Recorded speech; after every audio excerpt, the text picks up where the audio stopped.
এই কালী মন্দিরের যে অলৌকিক রহস্যময় কাহিনী আপনাদের সামনে তুলে ধরতে চলেছি তা অন্যান্য মন্দিরের তুলনায় সম্পূর্ণ আলাদা। মা কালীর রূপ দেখলে জানতে পারবেন মায়ের রূপে রয়েছে এক আলাদা রকম রহস্য। তাছাড়া মায়ের মন্দিরে এসে যে গুরুত্বপূর্ণ তথ্য জানতে পারলাম তা একেবারে অভূতপূর্ব ঘটনা। Taraknath blog present. তো বন্ধুরা, আরো একবার তারকনাথ ব্লগ চ্যানেলে আপনাদেরকে স্বাগত। তো বন্ধুরা, আজকে আমি এসেছি পশ্চিম বর্ধমান জেলার রাজবাঁধে, যেখানে রয়েছে জাগ্রত এবং অতি জীবন্ত বর্ণকালী মন্দির। এই মায়ের মন্দিরে একটা বিশাল অলৌকিক ঘটনা বা একটা রহস্যজনক ঘটনা আমি লক্ষ্য করলাম। ভক্তরা এসে মায়ের কাছে চিঠি দিয়ে যাচ্ছে। চিঠির মাধ্যমে মাকে জানানো হচ্ছে তাদের মনোবাসনা। তো বন্ধুরা, বিশাল একটা ইন্টারেস্টিং ভিডিও আজকে হতে চলেছে। এর আগে এইরকম ভিডিও ইউটিউবে হয়তো আপনারা পাননি। এই অভূতপূর্ব ঘটনা আপনাদের সামনে তুলে ধরতে চলেছি। প্রথম থেকে শেষ পর্যন্ত থাকবেন। যদি আমার ভিডিওটি ভালো লাগে তাহলে অবশ্যই আমার চ্যানেলটি সাবস্ক্রাইব করে পাশে থাকবেন। তো বন্ধুরা, চলুন তাহলে আমার ভিডিও শুরু করছি, সঙ্গে থাকুন। সকাল সকাল বাড়ি থেকে আমার প্রিয় 2 চাকাটি করে রওনা দিলাম পানাগড় সংলগ্ন রাজবাঁধ বর্ণকালী মন্দিরের উদ্দেশ্যে। আপনারা যারা কলকাতা থেকে ট্রেনে আসবেন ভাবছেন, তারা হাওড়া থেকে দুর্গাপুর অথবা পানাগড় স্টেশনে চলে আসুন। লোকাল ট্রেনে রাজবাঁধ স্টেশনেও নামা যায়। এই রাজবাঁধ থেকে এই বর্ণকালী মন্দিরের দূরত্ব মাত্র 2 কিলোমিটার। দুর্গাপুর স্টেশন অথবা পানাগড় স্টেশন থেকে আপনারা বাস, অটো, টোটো সবই পেয়ে যাবেন এই রাজবাঁধ বর্ণকালী মন্দিরে আসার জন্য। বন্ধুরা, আমি এই মুহূর্তে দাঁড়িয়ে আছি মন্দিরের গেটের সামনে। সোজা দেখতে পাচ্ছেন, ওইটি হচ্ছে জিটি রোড। ওইখান থেকে মাত্র 2 মিনিট হাঁটা পথে এসে দেখতে পারবেন সামনেই এই বর্ণকালী মন্দিরের গেট। আর এই পাশে রাস্তাটি সোজা চলে গেছে গোপালপুর গ্রাম। তো বন্ধুরা, চলুন এরপর মন্দিরের ভেতরে প্রবেশ করা যাক। মন্দিরের প্রধান গেট থেকে প্রবেশ করে সামনে দেখলাম 5টি চূড়া বিশিষ্ট দারুণ সব চিত্র ও শিল্পকলা দিয়ে সুসজ্জিত বিশাল মা কালীর মন্দির। মন্দির প্রাঙ্গণ নানান গাছগাছালিতে সাজানো। বন্ধুরা, চলুন বেশি কথা না বাড়িয়ে মন্দিরে প্রবেশ করা যাক। মন্দিরে ঢুকে দেখলাম মায়ের প্রচুর ভক্ত ইতিমধ্যে এসে গেছে। ভক্তের মধ্যে রয়েছে বাচ্চা, বয়স্ক, বৃদ্ধা এবং গ্রামের মা ও পুত্রবধূগণ। মন্দিরের ভিড় দেখে এটাই মনে হলো মা এখানে কতটা জীবন্ত এবং জাগ্রত। মায়ের প্রবেশদ্বারের সামনে রয়েছে মা কালীর 10 মহাবিদ্যার রূপ এবং সামনে আছে বিশাল বড় এক ঘণ্টা। এই মায়ের মন্দিরের ডান পাশে রয়েছে বজরংবলী এবং বাম পাশে রয়েছে দেবদেব মহাদেব। মা এখানে দক্ষিণা কালী। আপনাদের মনে হয়তো একটা প্রশ্ন হতেই পারে, মা এখানে কিভাবে প্রতিষ্ঠিত হলো? ব্রাহ্মণ পূজারীর কাছ থেকে জানতে পারলাম, বহু বছর পূর্বে আদিত্য শঙ্কর রায় নামক এক সাধু বাবা শিবপুরে মায়ের সিদ্ধি লাভ করেন। তারপর এই রাজবাঁধে বিস্তীর্ণ জঙ্গলে মাকে প্রতিষ্ঠা করেন। তাই তো মায়ের নাম বনকালী। মায়ের মন্দিরটা হয়েছে মোটামুটি 22 বছর। তার আগে চাটরে মানে মাঠের মধ্যে মা আসতো, মাটির। এখন আমাদের পাথরের মূর্তি। ইতিহাস অনুযায়ী মায়ের মন্দিরের প্রতিষ্ঠা হচ্ছে সাধু বাবা আদিত্য শঙ্কর রায়। তিনি শ্রীপুরে মানে সিদ্ধি লাভ করেন। তারপরে এই রাজবাঁধে তিনি এই মন্দিরটা প্রতিষ্ঠা করেছিলেন। অবশ্য তিনি আজকে আর নেই, আজ 3 মাস হলো তিনি মারা গেছেন। বনকালী নাম, যেহেতু সাধু বাবা, এ হচ্ছে মা হচ্ছে দক্ষিণা কালী স্বরূপা, বৈষ্ণবী রূপ বা ব্রহ্মচারিণী রূপ। মায়ের আর এক নাম বিশালাক্ষী। আর এবং মায়ের 2টি হাত শুধু আশীর্বাদ হস্তা, এক হাতে কমণ্ডল আর এক হাতে হচ্ছে রুদ্রাক্ষ। মা পুরো ব্রহ্মচারী। এবং মায়ের নামটা বনকালী হয়েছে এই কারণে সাধু বাবা স্বপ্নান্তরে মাকে এই রূপে দেখেছে, তার জন্য মায়ের নাম বনকালী, কিন্তু মা দক্ষিণা কালী স্বরূপা। মায়ের হাতে কোনো খড়গ নেই, ওই জন্যই তো মায়ের 2টি হাত শুধু আশীর্বাদ হস্ত, মানে মা 2 হাত ধরে শুধু দিতে যায় একদম। আপনারা এর আগে কখনো শোনেননি যে মায়ের কাছে ভক্তরা চিঠি দিয়ে যায়? সেই চিঠিতে লেখা থাকে সেই ভক্তের মনস্কামনা কি। হ্যাঁ বন্ধুরা, এই মন্দিরে ভক্তরা মাকে চিঠি দিয়ে যাচ্ছে, আর মা সেই চিঠি পড়ে ভক্তদের মনের বাসনা পূরণ করছেন। এই ঘটনার পিছনে যে রহস্য তা জেনে নেব এই মন্দিরের পূজারী রাম ঠাকুরের মুখ থেকে। আবার একটাই মানে আমাদের মায়ের মন্দিরে একটাই সিস্টেম, মায়ের কাছে চিঠি দিয়ে মনের বাসনা জানাতে হয়।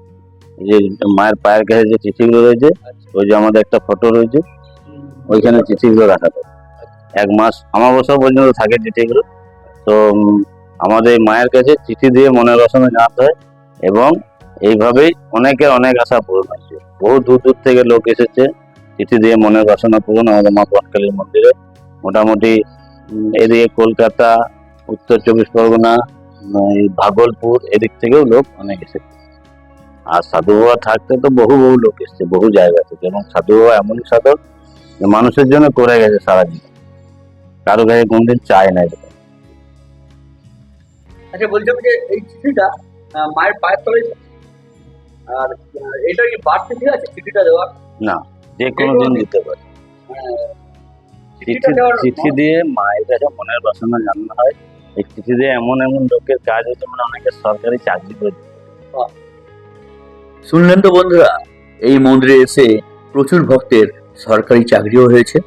মায়ের মহিমা এখানেই শেষ নয়, মায়ের কাছে এক সাপে কাটা রুগীও অলৌকিকভাবে ঠিক হয়ে গেছে। একজনকে সাপে কেটেছিল, অর্জুন সিং বলে নাম, ওর ভাইরা এসেছিল কিছুদিন আগে। তো বলছে আমার দাদাকে সাপে কেটেছিল, মায়ের মন্দিরে এসে বাবার আশীর্বাদে, সাধু বাবার আশীর্বাদে আমার ভাই অর্জুন সিং নাম আজ পর্যন্ত এখন বিহারে বাড়ি, খুব সুস্থ আছে, কোনো অসুবিধা নেই। মায়ের মন্দিরে এসে ভাগ্যক্রমে দেখা হয়ে গেল একজন ভক্তের সঙ্গে, যার বাবা হঠাৎ ক্যান্সার রোগে আক্রান্ত হন। তখন এই মহিলা মায়ের কাছে এসে তার বাবার আরোগ্য কামনা করেন। আজ তার বাবা সম্পূর্ণ সুস্থ। তিনি আজ মায়ের কাছে পূজা দিতে এলেন। চলুন তিনি এই ব্যাপারে কি বলছেন শুনে নিই। আমার নাম মমতা পাল। হ্যাঁ, গোপালপুরের বাসিন্দা। আচ্ছা, একটু বলুন আপনার শ্বশুর মশাই। শ্বশুর মশাই না, আমার নিজের বাবা। আচ্ছা, নিজের বাবা।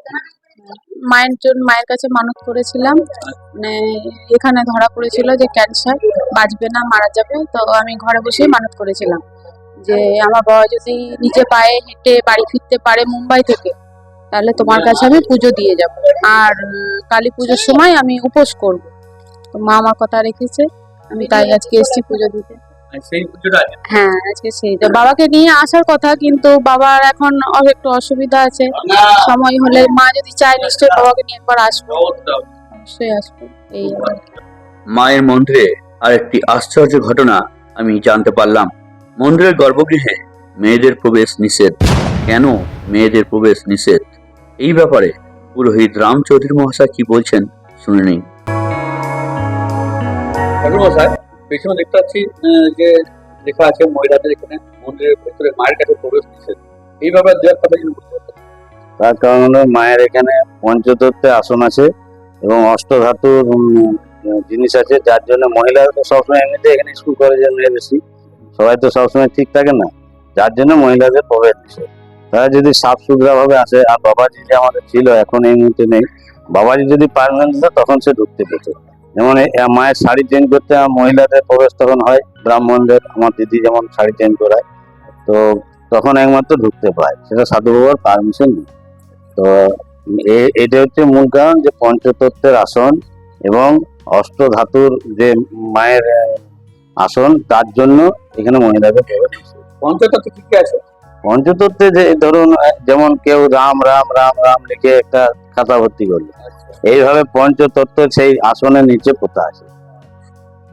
এই যে মন্দিরের পুরোহিত মশাইকে দেখছেন, এই পুরোহিত মশাইয়ের সঙ্গেই ঘটেছিল মায়ের এক অলৌকিক ঘটনা। ইনি নিজেই মায়ের কৃপাতে জীবন ফিরে পেয়েছিলেন। আপনারা পুরোহিত মশাইয়ের মুখেই শুনুন সেই কাহিনী। 2020 সালে আমি যখন মন্দিরে ঢুকি, তার কিছুদিন পর আমার নিজের ব্রেন টিউমার ধরা পড়ে। তো ব্রেন টিউমার ধরা পড়েছিল, তখন সাধু বাবা থাকে। তো সাধু বাবা বলেছিল চিন্তা নাই, মায়ের আশীর্বাদে খুব কিছু হবে। তো আমি সেই 2020-তে ডিসেম্বর মাসে ব্যাঙ্গালোরের নিমান্সে অপারেশন হয়েছিল। তো ব্রেন টিউমার মানে সবাই কেনে দিয়েছিল যে কি হবে কি হবে, কিন্তু যাক মায়ের আশীর্বাদে আমি নিজে অপারেশন টেবিলে উঠে অপারেশন হয়েছে, এবং 6 মাস যেখানে ডাক্তার রেস্ট দিতে বলেছিল, সেখানে আমি 3 মাসের মধ্যে মন্দির আবার জয়েন করি। মন্দিরের পুরোহিত মহাশয় আরেকটি ঘটনা আমাকে বললেন। এই মন্দিরের যিনি প্রতিষ্ঠাতা সাধু বাবা আদিত্য শঙ্কর রায়, তিনি শেষ বয়সে মন্দিরে মায়ের কাছে আসতে পারতেন না, ধরে ধরে তাকে আনতে হতো। কিন্তু চমৎকার ঘটনা তখনই ঘটে যখন মায়ের বাৎসরিক পূজাতে মা কালীর ঘট স্থাপন হয়ে যায়। তখন মায়ের কৃপাতে সাধু বাবা দিব্যি হেঁটে বেড়াতেন। ঠাকুর মশাইয়ের কাছে শুনে নেওয়া যাক সেই অলৌকিক ঘটনা। একটা ভালো করে উঠতে পারতো না, দাঁড়াতে পারতো না, কিন্তু ঠিক কালী পুজোতে বাবা নিজে যখন ঘরটি আনতো বা মায়ের বাড়িটি অলৌকিক, ওখানে কোনো ভিডিও ক্যামেরা চলবে না। আমাদের মায়ের যখন বাড়ি আনা হয় এবং মায়ের যখন ঘট আনতো, সাধু বাবাকে ধরে ধরে আনতে হতো। এমনই এক মা তার মধ্যে ঘর করতো, কিন্তু যখন ঘট প্রতিষ্ঠা হওয়ার পর সাধু বাবা কারো সাহায্য ছাড়াই বেরিয়ে আসতো। মায়ের সাচ্চা সেবক, আমি একদম প্রকৃত সদ্গুরু। রাজমান্ধের এই বনকালী মায়ের যেসব অলৌকিক ঘটনা তুলে ধরলাম, তাতে আমি আশা করছি আপনাদের ভালো লেগেছে। আজকে সায়েন্সের যুগে হয়তো এইসব ঘটনা গল্প বলে মনে হবে, কিন্তু ভগবান বা ঈশ্বর সারা ব্রহ্মাণ্ডে বিরাজমান। তাতে আজকের বিজ্ঞানের যুগে এ বিশ্বাস করুক আর না করুক, তবে এই বনকালী দক্ষিণা মাতা মন্দির খুবই জাগ্রত এবং জীবন্ত। তাই তো দূর দূরান্ত থেকে ভক্তরা এখানে মায়ের কাছে ছুটে আসেন। তো বন্ধুরা, এই রকম অলৌকিক জাগ্রত মায়ের মহিমা নিয়ে আমি আবার আপনাদের সামনে হাজির হব। আপনারা ভালো থাকবেন, সুস্থ থাকবেন। জয় মা বনকালী বলে আজকের মতো এখানেই আমার ভিডিওটি শেষ করলাম।